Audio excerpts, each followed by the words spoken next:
आज आपण जिल्हाधिकाऱ्यांना निवेदन दिलेलं आहे. काय मागणी आहे, काय प्रकरण आहे आपलं? माननीय मुख्यमंत्री साहेब देवेंद्रजी फडणवीस साहेब यांना आम्ही निवेदन दिलेलं आहे. गेली 3 महिने झालं आश्रमशाळा शिक्षक व कर्मचाऱ्यांचे भविष्य निर्वाह निधीचे प्रस्ताव इतर मागास बहुजन कल्याण धाराशिव येथे प्रलंबित आहेत. 15 ते 20 प्रस्ताव आहेत. महाराष्ट्र हे पुरोगामी राज्य आहे. डॉक्टर बाबासाहेब आंबेडकरांचे किंवा राजश्री शाहू महाराज आणि महात्मा ज्योतिबा फुलेंचं विचारावर हे राज्य चालणारे आहे.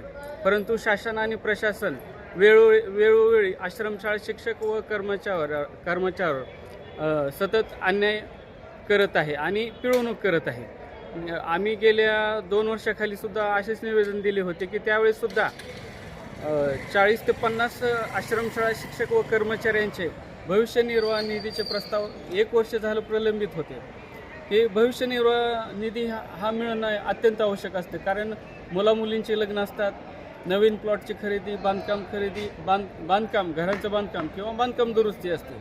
आणि आश्रमशाळा शिक्षक व कर्मचारी डोंगर दऱ्यात, दरी खोऱ्यात, वाडी वस्त्यावर, तांड्यावर, दुर्गम भागात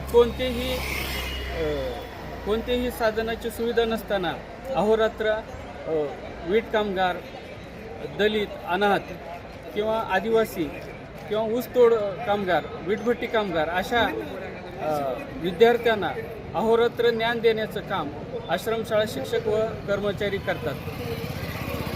परंतु जाणीवपूर्वक शासन आणि प्रशासन त्यांच्याकडे दुर्लक्ष करतात.